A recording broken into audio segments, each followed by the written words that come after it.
We're going to go over the inside update. Obviously, keep telling it like it is. And you know my favorite Air Bunny quotes, pump a little sunshine. You are Locked On Oklahoma State, your daily podcast on the Oklahoma State Cowboys, part of the Locked On Podcast Network, your team every day.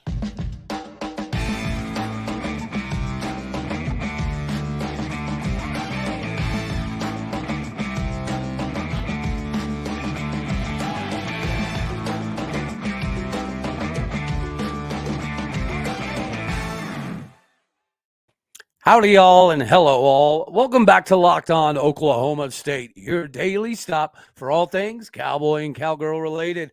My name is Cody Stovall. I want to thank you kindly for stopping by and making this your first listen here on Locked On Oklahoma State. We're available on all of your podcasting platforms as well as YouTube. You can find me on Twitter at OState. We're going to keep rising. Today, we are brought to you by Bet Online. It is where the game starts. So we finally kind of, you get a little bit of a news dump. Everybody knows who Robert Allen is if you follow Oklahoma State University. He's the sideline reporter who went on with 365 Sports. I implore you, obviously, make sure you try to go check that daggone thing out because it is good to have some, confirmation on things and see how things are moving forward for the most part. So some of the things that, we got covered for us on that 365 Sports was, I think one of the first things to pay attention to is he went over about how there's not any systematic issues going on anywhere, even though it appears as though there's some at the wide receiver spot possibly. I think, the best thing to say there is just simply let everybody know that from the dictionary.com, the definition of systematic is of or relating to a system, especially when affecting the entirety of a thing, or relating to or noting a policy, practice, or set of beliefs that has been established as the normative or customary throughout a political, social, or economic system. So that's the definition for systemic. I think, it's fair to do with that as you may. Another fun thing that I think, he kind of did, in fact, dive into was, yes, John Paul Richardson is one that kind of hurts the heart, especially because he was picked as a co-captain for the bowl game, which as a sophomore is very, very, very hard to do. So hats off to JPR, John Paul Richardson. And yes, it does hurt to see him go. And yes, it is partially because Brennan Presley is going to be penciled in as a starter at the slot position spot, right? That's a fact. Now, we do know that there were some packages that we had them on the field at the same time, and those packages seem to do us a whole lot of good for the most part, well, once again.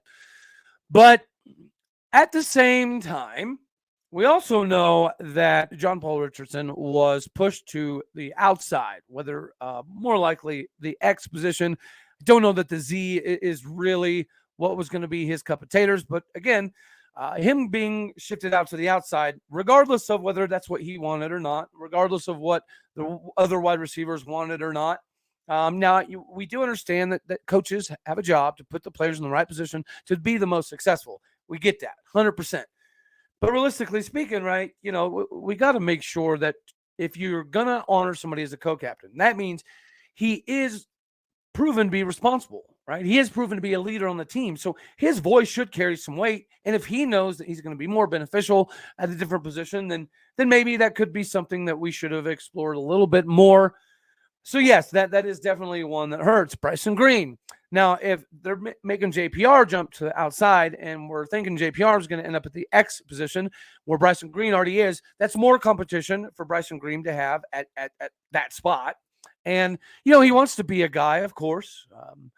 But let's be honest, guys, we can look on film, and there were times this season that, I would say Bryson Green had the most times on film where he just, kind of broke on a route wrong, kind of maybe slowed up on a route or stopped blocking when a play was coming to his side of the field. So pushing somebody out there, not great, but if the idea is to push somebody out there to give Bryson Green more competition, So that way he never has lapses in his game or misjudgments on when to run 100% and when to maybe not. I think that could have been a good thing. And then, yes, the Dizon Stribling, the wide receiver we brought in from Washington State, is going to be somebody who is massively beneficial. As we've already talked about, if you go look at his route running capabilities, just in and of itself, it looks like somebody that has that running style like a Justin Blackmon. Could he be a Justin Blackmon? Who knows? But that's more competition on the outside for Bryson Green to deal with. And so, he may have felt that he was getting pushed down the depth chart, and he may have been kind of upset that maybe he was getting pushed down the depth chart by somebody who didn't even necessarily want to be at that position. And then we'll continue to dive into here. He did bring up somebody that ended up, we think, is going to be a steal, in Leon Johnson III. And yes, he's from George Fox University, which is obviously a small school in Oregon. And yes, at 6'5", darn near 210, you definitely think that he's going to be able to chip in potentially immediately. He is a steal, as Robert Allen covered on the 365 Sports thing. A San Diego Chargers former kind of scout is working with that George Fox University type of program. And they said, obviously, you can come back for another season, but realistically speaking, you should probably test the market a little bit because you have a tremendous amount of skill. And sure enough, we covered his stats the other day with almost 1,200 yards and a massive, massive production piece all over the field, not just in the red zone. He is a big get, and he is somebody that could help kind of slide over a little bit. He also covered the Spencer Sanders situation, and there seemed to be, right, the biggest takeaway for me there was the lack of communication. Evidently, right, there was something to the effect of if Spencer would have stayed for the bowl practices leading up to the bowl game, then Gunny would have been much more understanding about him exploring the transfer options afterwards. Okay, that may be the case.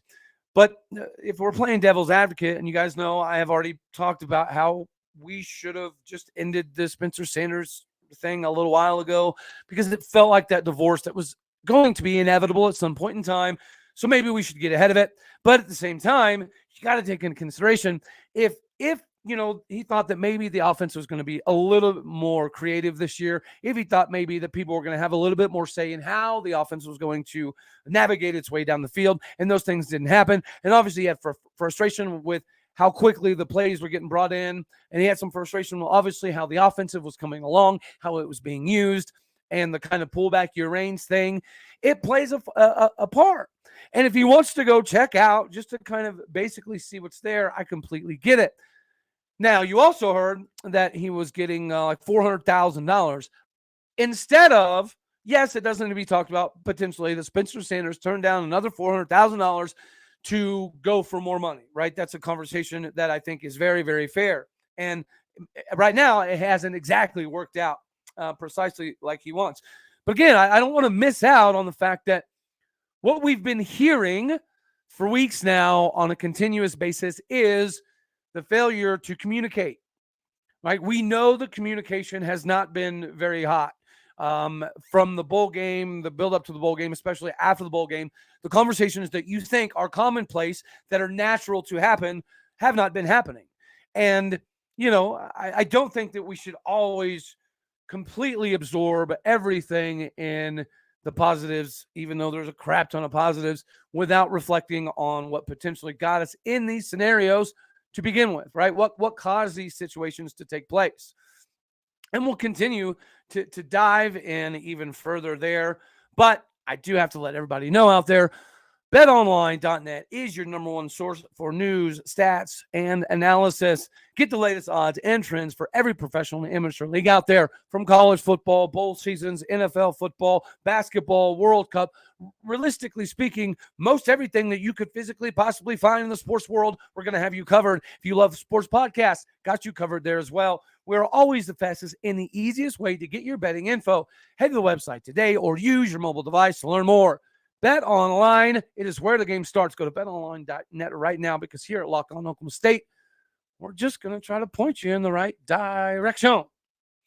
So as we continue, right, into the things that we know that we got from all of those conversations, he also hit on Alan Bowman being potentially a very big get. Yes, he did come to Oklahoma State, or he did come to Boone Pickens Stadium and drop almost a 400 burger on us. And then we went to Lubbock a couple of years later, and he dropped another almost 400 burger on us again.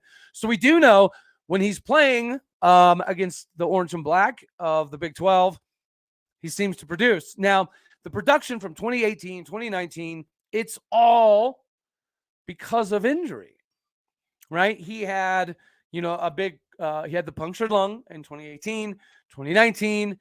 He had another big injury that set him back for quite some time.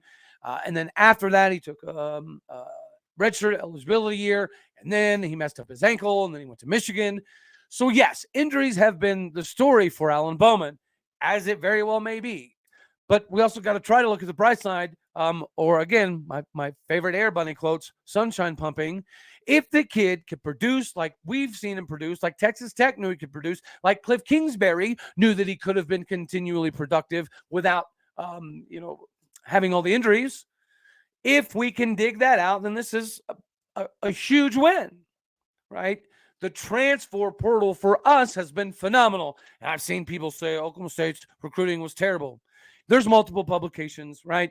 You can look at 247, you look at Rivals, you look at Scout, you can go to the On3 stuff, and all of the publications have Oklahoma State's transfer class in the top 5, right around that range. Top 7 I've seen before as well. On3 Sports did have Oklahoma State University transfer class as the number 1 transfer class in the United States of America. So for those people that want to point out some of the statistics that look at the downside, that's fine. They can do that. But our job here is to also, again, tell it like it is. You can say whatever you want about the class, but if you go look at it, go watch the film, one commonality, as we've discussed 1,000 times almost, is the fact that we have a lot of tenacity, a lot of physicality coming in. So we're taking a gamble on the fact that we just had over 800 snaps darn near, and a lot of those were taken up with freshmen.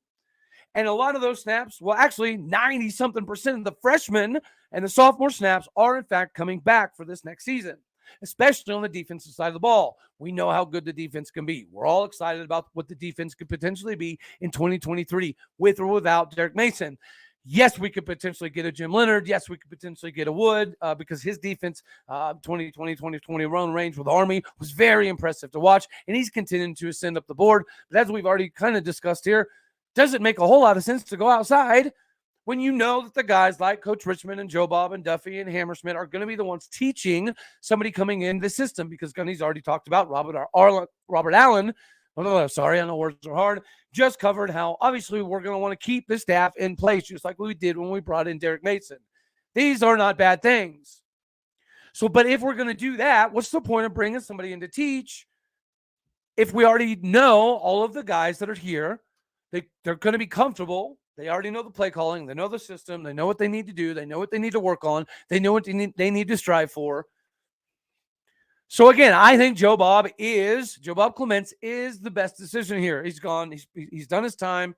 Been a defensive line coach, linebackers coach. He's seen multiple defenses. He's been here from the transition from the Jim Knowles era to the Derek Mason era. He's probably going to be the one teaching somebody if we were to bring somebody in. So although Gunny's having interviews with other people, which you have to do, because if you can get a huge splash, then okay, right? Then you can work around. Maybe you're going to have to make some adjustments. That's fine. But if you're not going to make a massive splash, I think everybody knows by now the players are still pumped. The defensive players are very, very stoked for 2023. I don't want to keep saying it and beat a dead horse, but it is what it is. It's a factual statement. So if they're already ready to go, if they think they can start spring tomorrow, knowing for a little bit that Derek Mason was going to take this sabbatical, this time off of coaching football for a little while, as Robert Allen said, yes, he could potentially end up in the NFL again. That's a very, very, very plausible scenario. But right now, he is focused on taking care of his family because he was just back in Alabama, making sure his land and farm and all that stuff were nice, neat, squared away for some relaxation. So we know these things are to be what they are. We also know now that Gundy was surprised by how this portal has shifted the college landscape. Okay, again, as we've always asked for, is accountability. We need more trophies in the trophy case. Being the most consistent thing is phenomenal, but we've got to ascend. We've got to do more. We've got to get bigger. We've got to get better. The Big 12 is getting bigger and better and better. We've got to stay at the top of it. I think everybody knows that, including AD Chad Weiberg and President Dr. Shrum. So things seem to be moving in the right direction. With the lack of news on the offensive side of the ball when it comes to coaching, the lack of basically, just announcements at all is frustrating. Obviously, Robert Allen, came out to give kind of a news dump. Everything that needed to come out of the locker room now at this point in time, it had to be divulged, which is another portion of the conversation I think it's fair to have. The Derek Mason news got pushed up too early, because there's been some of it get out too quick, just like the Dunn stuff, the wide receiver stuff. I understand, again, there's things that we want to keep in the locker room, but as a fan base, we got to stop pushing things that aren't exactly accurate. We got to stop pushing things into a corner and giving nobody anything to ever work with. As a fan base, we want to grow. As a fan base, we want to see more. We want to do more. We want to be a part of more. We want to feel more connected, because the more connected you are, the more conversations you can have. The more conversations you can have that are positive, these are things that can help the fan base grow. That's all we're looking for. So to get this news dump from Robert Allen, it's nice. But why does it have to be this way? Again, this is part of us trying to do our job to be part of this media takeover game, guys. We want to grow. And, we need to be able to do that. The more things that, he obviously hit on was that the offense is going to look different, right? More tight ends, more 11 personnel, more 12 personnel, running behind Ollie Gordon, DeAndre Jackson, right? We don't need to dive into that again. We did cover stuff like this the other day, so I do implore you to go back a couple videos, get caught up, and have a good time with it, right? Because that's all we're here to do, is try to pass on the information, have a good time. And again, we're very thankful for these type of updates from people like Robert Allen, who have all of the inside connections, who have all of the locker room access. It is appreciative. We just, we would like a little bit more here and there. It is nice to have confirmation that we are, in fact, going back to that old Tatum Bell system. So yeah, guys, please do like, share, subscribe, all that fun jazz. Go back, watch a couple videos, because I think it will be helpful. And it'll put some more things into context. Because again, if we're going back to this more tight ends, possibly even some fullback usage, possibly using the tight end very, very heavily in the passing game, which I think we are, because we brought in some tight ends, Josiah Johnson being one of them.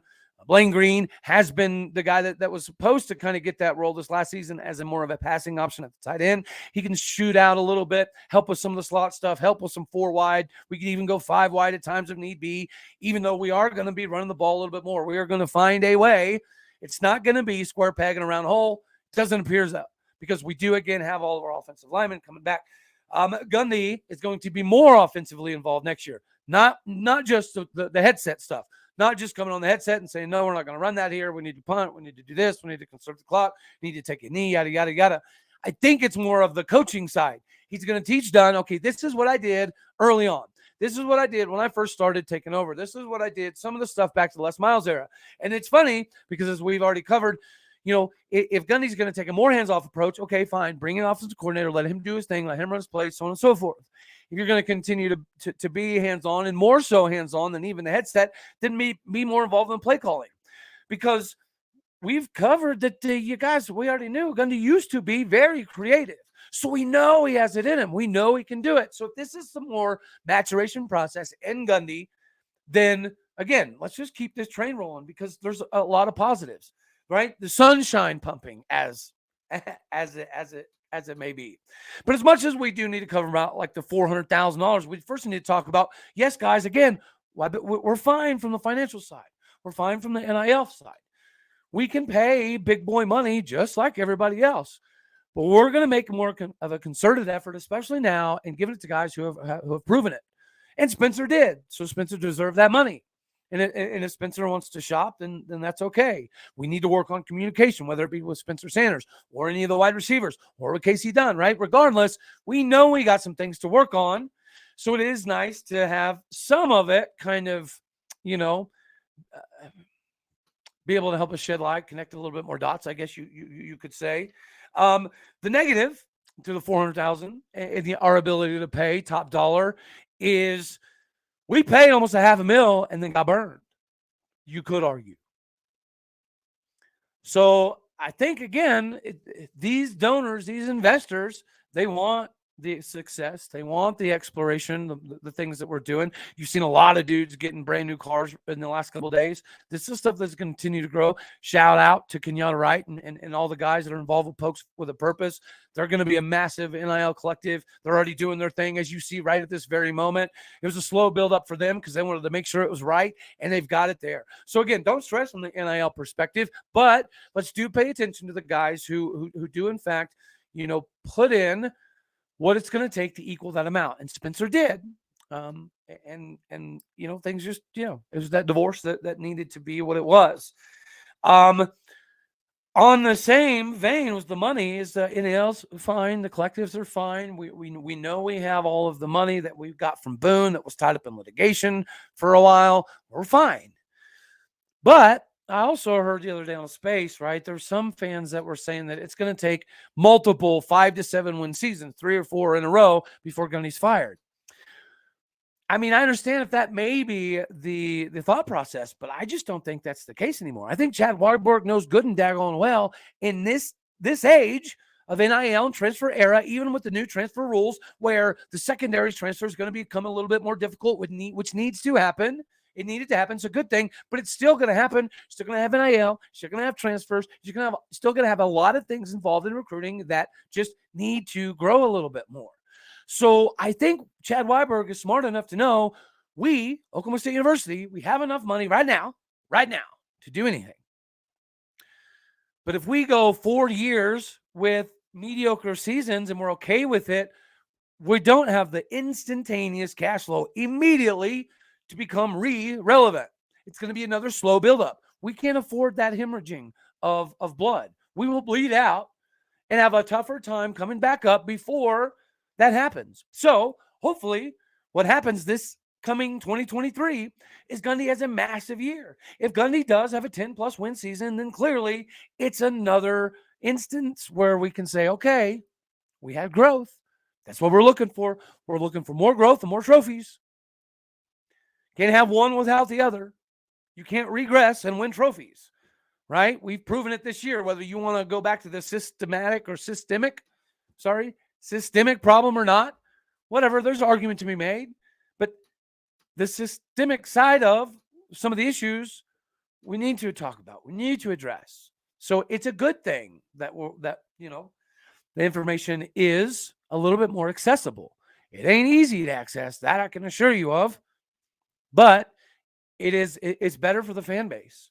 And so we do see the possibility of another year of growth, or maybe we're just quote unquote sunshine pumping. Who knows? I mean, you can go off of facts if you wanted to, but I know sometimes, sometimes there's a little bit of a differentiation in the definition of fact. Ironically enough, it's a new age. Recruiting is different, right? Being a fan is a little bit different. Being a journalist is a little bit different. Being a podcaster is a little different. Being a broadcaster is a little bit different. Coaching's everything's a little bit different. If you ain't growing, you're dying. You got to adapt, and we can. And this looks like we're showing the ability to do so, which is all we ask for. Keep growing, Gundy.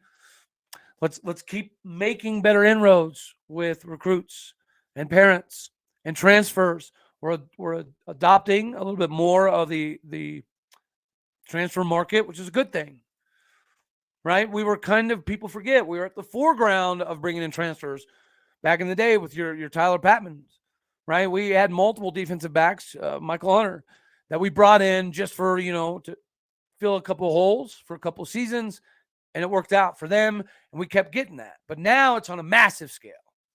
So now we need to take the success that we did have in the very, very, very beginning of the transfer market and getting your Michael Hunters, and getting your Tyler Patmans, and getting your Christian Holmes. But now we got to do it on a bigger scale, and we have this year. Yes, we've lost a few, but the ones we brought in on film could be better. It's just a different level. So we'll see if the grind of the Big 12 is too much, or if we are as good as we should be. Anybody that says anything under 9 wins is acceptable, I don't think that you can show evidence as to why.